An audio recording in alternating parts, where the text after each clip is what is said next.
போர் நிறைவு பெற்றது. திரௌபதி உடல் ரீதியாகவும் மன ரீதியாகவும் தனக்கு மிகவும் வயதானதை போல் உணர்ந்தாள். அஸ்தினாபுரம் நகரை சுற்றி கைம்பெண்கள் அதிகமாக இருந்தனர். ஒரு சில ஆண்கள் மட்டுமே தெருக்களில் தென்பட்டனர். ஆதரவற்ற நிலையில் இருந்த பிள்ளைகள் பலரும் வீதிகளில் சுற்றித் திரிவதைக் கண்டு திரௌபதி மனம் வருந்தினாள்.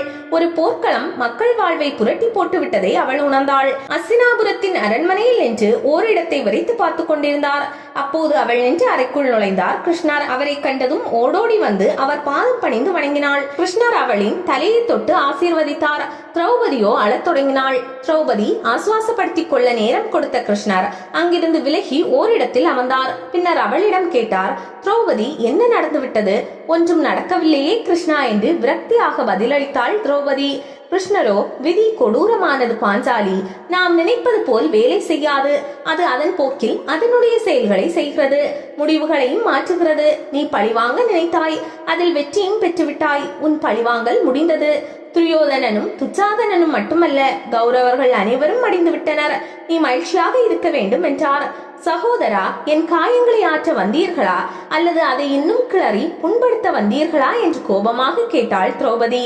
கிருஷ்ணரிடம் என்றும் மாறாத புன்னகை உதித்தது. திரௌபதி, உண்மை நிலையை உனக்கு உணர்த்தவே வந்தேன். எல்லாம் நமது தொலைநோக்கு பார்வையற்ற செயல்களின் விளைவு என்பதை உணர்த்த வந்தேன் என்றார். இப்போது என்ன சொல்ல வருகிறீர்கள் கிருஷ்ணா? அனைத்துக்கும் நான் தான் பொறுப்பா என்றாள் திரௌபதி. இல்லை திரௌபதி, நீ மட்டுமே காரணமில்லை. ஆனால் உன் செயல்களில் நீ கொஞ்சம் தொலைநோக்கு பார்வையை கொண்டிருந்தால் இவ்வளவு துன்பங்கள் நேர்ந்திருக்காது.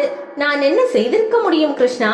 நீ நிறைய செய்திருக்க முடியும் பாஞ்சாலி. உனது சுயம்பரம் நடந்த போது கர்ணனை அவமானப்படுத்தாமல் போட்டியில் கலந்து கொள்ள வாய்ப்பளித்து இருந்தால் ஒருவேளை முடிவு வேறு விதமாக இருந்திருக்க கூடும்.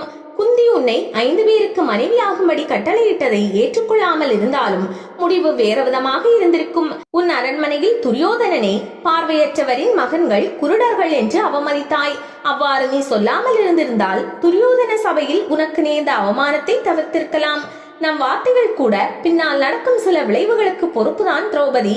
பேசுவதற்கு முன் ஒவ்வொரு வார்த்தையையும் எடை போடுவது மிகவும் முக்கியமானது. இல்லையெனில் அதன் தீய விளைவுகள் உன்னை மட்டுமல்ல, உனது சுற்றுப்புறத்தையும் மகிழ்ச்சியற்றதாக ஆக்கிவிடும். பற்களில் விஷமில்லாமலேயே பேசும் வார்த்தைகளில் விஷத்தை கக்கும் ஒரே இனம் மனித இனம்தான். இப்போது உனக்கு புரிகிறதா திரௌபதி என்று தன்னுடைய விளக்கத்தை அளித்தார் கிருஷ்ணர். நாம் எப்போதும் வார்த்தைகளை புத்திசாலித்தனமாக பயன்படுத்த வேண்டும்.